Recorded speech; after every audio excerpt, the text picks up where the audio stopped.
Hello friends, સ્વાગત છે તમારું મારી ચેનલમાં. આજે આપણે બનાવીશું મમરાનો એક નવો નાસ્તો.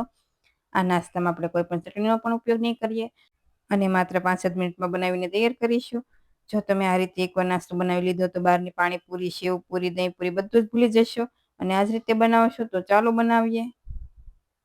તો તેના માટે પેન લઈ પેનમાં 1 મોટી સ્પૂન તેલ એડ કરીશું અને હવે તેલ ગરમ થાય એટલે તેમાં 1 પિંચ હિંગ સાથે 1/2 સ્પૂન હળદર પાવડર એડ કરીશું અને ગેસની ફ્લેમ સ્લો રાખીશું. સાથે 4 થી 5 મીઠા લીમડાના પાન અને 250 ગ્રામ જેટલા મમરા એડ કરીશું. પણ જો તમારે વધારે નાસ્તો બનાવવો હોય તો તમે વધારે મમરા પણ એડ કરી શકો છો.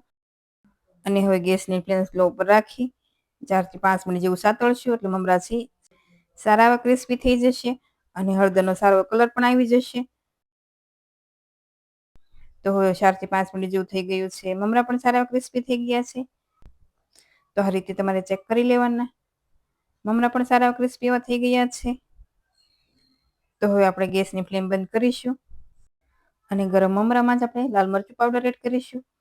જો આપણે પહેલા એડ કરીશું તો લાલ મરચું છે તે બળી જશે, એટલા માટે આપણે ગેસની ફ્લેમ બંધ કરી તેમાં 1 પિંચ જેટલું મીઠું અને 1/2 સ્પૂન લાલ મરચું પાવડર એડ કરીશું અને એકદમ સારી રીતે મિક્સ કરી લઈએ.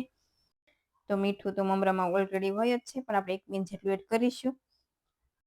અને આ વિડીયો તમે પૂરો જોજો. એન્ડમાં આપણે એક એવી સિક્રેટ વસ્તુ એડ કરીશું તેના લીધે જે નાસ્તો છે ખૂબ જ સારો અને ટેસ્ટી એવો લાગે છે. આ નાસ્તામાં આપણે ચટણી કે ટોમેટો કેચઅપ કંઈ પણ એડ નથી કરવાનું, તો પણ નાસ્તો ખૂબ જ સારો એવો લાગે છે.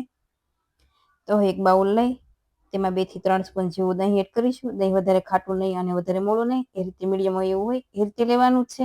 એટલે નાસ્તો છે આપણો ખૂબ જ ટેસ્ટી એવો બનશે. તો આ રીતે મેં 3 સ્પૂન જેવું દહીં લીધું છે અને હવે તેમાં 1 સ્પૂન જેટલો શુગર પાવડર એડ કરીશું. પણ જો તમારે શુગર પાવડર ના એડ કરવું હોય તો તમે સાકરનો પાવડર પણ એડ કરી શકો. અને હવે તેમાં થોડા મસાલા પણ કરી લઈએ. તો 1/2 સ્પૂન લાલ મરચું પાવડર, પણ લાલ મરચું પાવડર તમારે તીખા જોઈએ એ પ્રમાણે એડ કરવાનું. અને હવે સાથે 1/2 સ્પૂન જેટલો ધાણા જીરું પાવડર એડ કરીશું અને 1 પિંચ જેટલું મીઠું એડ કરીશું. તો મીઠું આપણે દહીં છે એ પ્રમાણે જ એડ કરવાનું છે, કેમ કે આપણે મમરામાં પણ એડ કર્યું છે.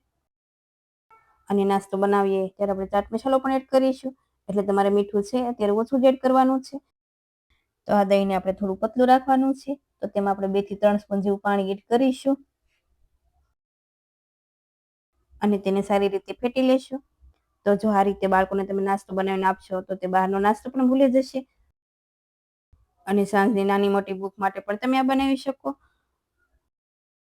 તો હવે આપણે દહીંમાં 2 થી 3 સ્પૂન જેવું પાણી એડ કર્યું છે અને તેને સારી રીતે ફેટી લેશું. અને અહીંયા મેં વધારે મોળું નહીં અને વધારે ખાટું નહીં, એ રીતે મીડિયમ એવું દહીં લીધું છે.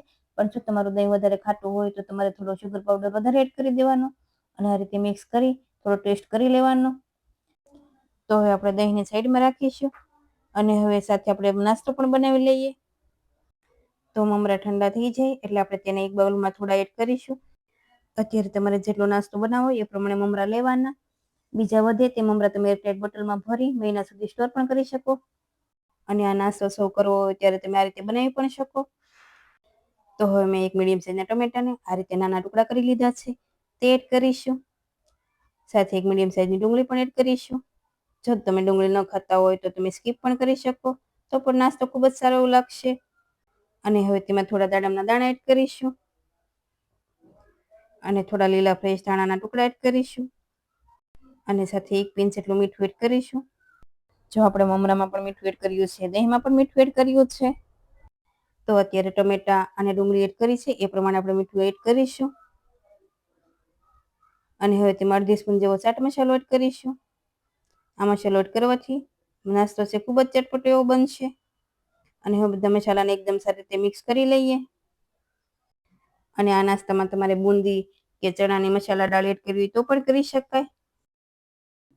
તો આ નાસ્તો તમે સાંજની નાની મોટી ભૂખ માટે કે શિયાળાની ઠંડીમાં કંઈ ચટપટું એવું ખાવાનું મન થયું હોય તો આ નાસ્તો તમે ઝટપટ બનીને તૈયાર કરી શકો અને નાનાથી લઈ મોટા બધાને ખૂબ જ ભાવે તેવો બને છે. તો હવે મમરાના મસાલા પણ સારા એવા મિક્સ થઈ ગયા છે. તો હવે આપણે તેમાં મસાલા દહીં બનાવ્યું તે એડ કરીશું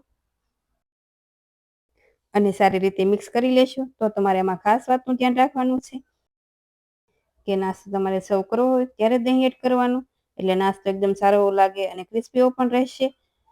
તો આ નાસ્તો જેમ ક્રિસ્પી છે તેમ ખૂબ જ સારો એવો લાગે છે. એટલે આપણે અત્યારે તેમાં સેવ પણ નથી એડ કરતા. જ્યારે સર્વ કરીએ ત્યારે તેની ઉપર સેવ એડ કરીશું. તેના લીધેથી નાસ્તો છે ખૂબ જ સારો લાગે છે. તો જો આ રીતે તમે દહીંવાળો નાસ્તો ક્યારે ન બનાવ્યો હોય તો એકવાર જરૂરથી બનાવજો.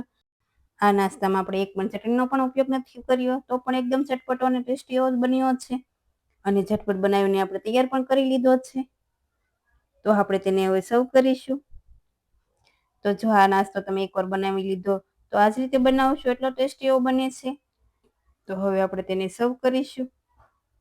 તો જો તમે આ રીતે દહીંવાળો નાસ્તો ક્યારેય ન બનાવ્યો હોય તો એકવાર જરૂરથી ટ્રાય કરજો. નાનાથી લઈ મોટા બધાને ખૂબ જ ભાવશે. તો હવે તેના ઉપર થોડા દાડમના દાણા સાથે સેવ